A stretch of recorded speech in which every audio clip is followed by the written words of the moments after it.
लीजिए सुनिए मुंशी प्रेमचंद के लिखे उपन्यास कर्मभूमि के 21वें भाग को मेरी यानी समीर गोस्वामी की आवाज में। 2 महीने बीत गए। पूस की ठंडी रात काली कमली ओढ़े पड़ी हुई थी।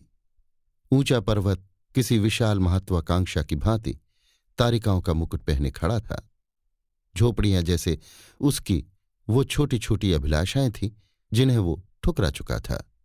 अमरकांत की झोपड़ी में एक लालटेन जल रही है। पाठशाला खुली हुई है। 15-20 लड़के खड़े अभिमन्यु की कथा सुन रहे हैं। अमर खड़ा वो कथा कह रहा है।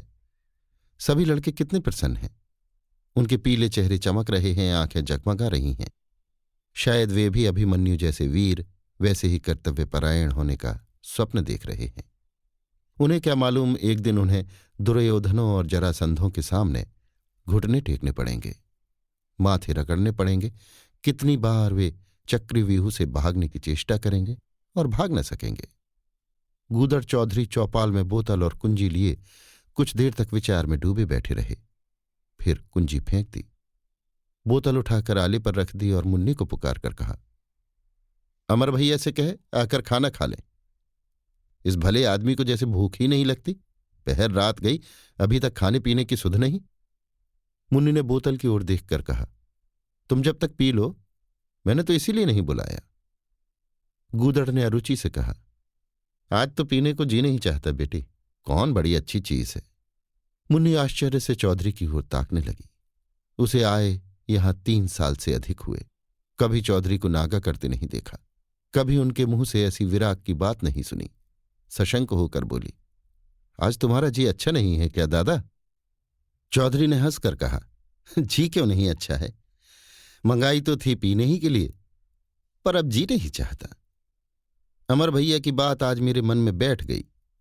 कहते हैं जहां 100 में 80 आदमी भूखों मरते हों, वहां दारू पीना गरीबों का रक्त पीने के बराबर है।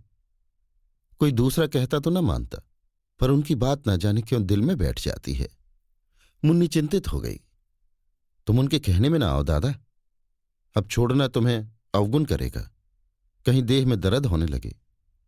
चौधरी ने इन विचारों को जैसे तुच्छ समझकर कहा, चाहे दर्द हो चाहे बाई हो, अब पीऊंगा नहीं। जिंदगी में हजारों रुपए की दारू पी गया, सारी कमाई नशे में उड़ा दी। उतने रुपए से कोई उपकार का काम करता तो गांव का भला होता और जस भी मिलता। मूर्ख को इसी से बुरा कहा है। साहब लोग सुना है बहुत पीते हैं, पर उनकी बात निराली है। यहां राज करते हैं, लूट का धन मिलता है, वो ना पिए तो कौन पिए। देखती है अब काशी और प्रयाग को भी कुछ लिखने पढ़ने का चस्का होने लगा है। पाठशाला बंद हुई। अमर तेजा और दुर्जन की उंगली पकड़े हुए आकर चौधरी से बोला, मुझे तो आज देर हो गई है दादा, तुमने खा पी लिया ना? चौधरी स्नेह में डूब गए। हाँ और क्या, मैं ही तो पहर रात से जुता हुआ हूं। मैं ही तो जूते लेकर ऋषिकेश गया था। इसी तरह जान दोगे तो मुझे तुम्हारी पाठशाला बंद करनी पड़ेगी।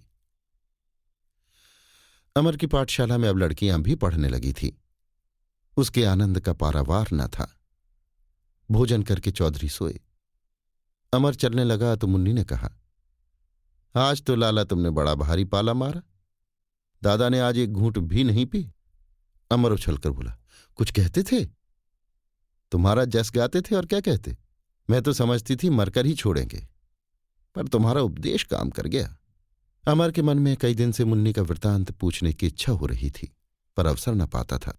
आज मौका पाकर उसने पूछा, तुम मुझे नहीं पहचानती हो, लेकिन मैं तुम्हें पहचानता हूं। मुन्नी के मुख का रंग उड़ गया। उसने चुभती हुई आंखों से अमर को देखकर कहा, तुमने कह दिया तो मुझे याद आ रहा है, तुम्हें कहीं देखा है। काशी के मुकदमे की बात याद करो। अच्छा हाँ, याद आ गया। तुम ही डॉक्टर साहब के साथ रुपए जमा करते फिरते थे, मगर तुम यहां कैसे आ गए? पिताजी से लड़ाई हो गई। तुम यहां कैसे पहुंची और इन लोगों के बीच में कैसे आ पड़ी?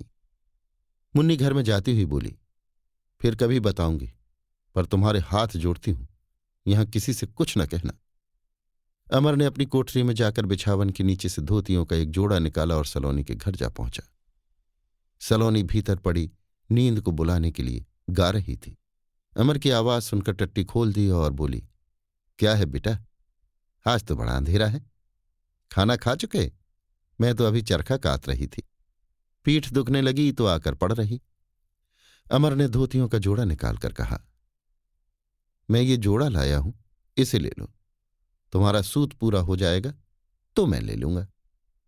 सलोनी उस दिन अमर पर अविश्वास करने के कारण उससे सकचाती थी। ऐसे भले आदमी पर उसने क्यों अविश्वास किया? लजाती हुई बोली, अभी तुम क्यों लाए भैया? सूत कत जाता तो ले आते। अमर के हाथ में लालटेन थी। बुढ़िया ने जोड़ा ले लिया और उसकी तहों को खोलकर ललचाई हुई आंखों से देखने लगी।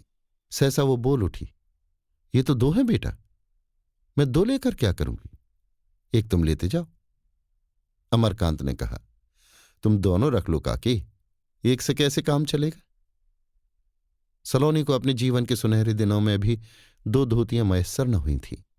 पति और पुत्र के राज में भी एक धोती से ज्यादा कभी न मिली, और आज ऐसी सुंदर दो दो साड़ियां मिल रही हैं, जबरदस्ती दी जा रही हैं। उसके अंतःकरण से मानो दूध की धारा बहने लगी। उसका सारा वैधव्य, सारा मातृत्व आशीर्वाद बनकर उसके एक एक रोम को स्पंदित करने लगा। अमरकांत कोठरी से बाहर निकल आया। सलोनी रोती रही। अपनी झोपड़ी में आकर अमर कुछ अनिश्चित दशा में खड़ा रहा, फिर अपनी डायरी लिखने बैठ गया। उसी वक्त चौधरी के घर का द्वार खुला और मुन्नी कलसा लिए पानी भरने निकली। इधर लालटेन जलती देखकर वो इधर चली आई और द्वार पर खड़ी होकर बोली, अभी सोए नहीं लाला? रात तो बहुत हो गई। अमर बाहर निकलकर बोला, हाँ अभी नींद नहीं आई। क्या पानी नहीं था? हाँ आज सब पानी उठ गया। अब जो प्यास लगी तो कहीं एक बूंद नहीं। लाओ मैं खींच ला दूं। तुम इस अंधेरी रात में कहाँ जाओगी?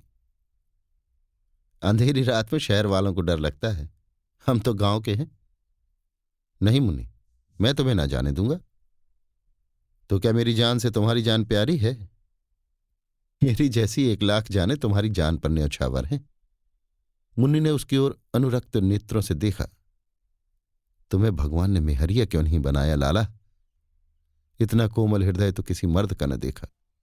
मैं तो कभी कभी सोचती हूं तुम यहां ना आते तो अच्छा होता। अमर मुस्कुराकर बोला, मैंने तुम्हारे साथ क्या बुराई की है मुन्नी?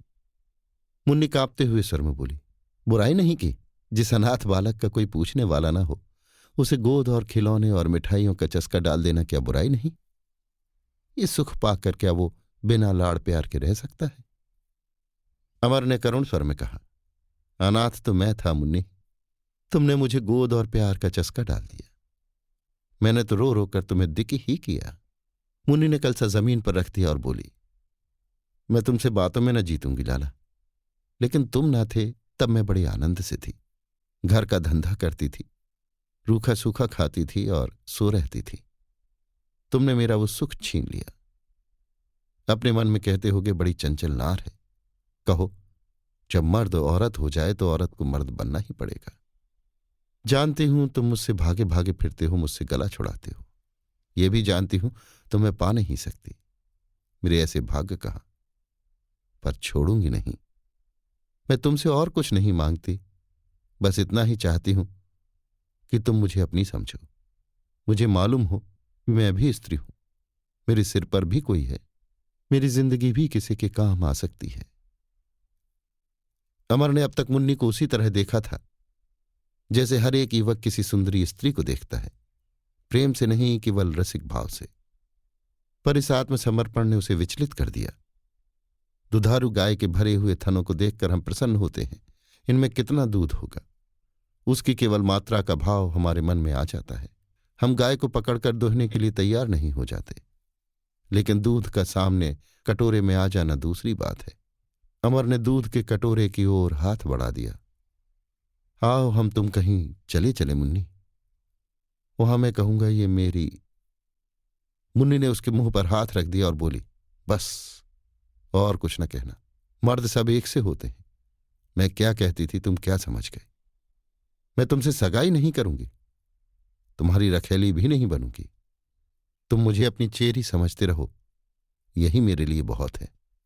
मुन्नी ने कलसा उठा लिया और कुएं की ओर चल दी। अमर रमणी हृदय का यह अद्भुत रहस्य देखकर स्तंभित हो गया।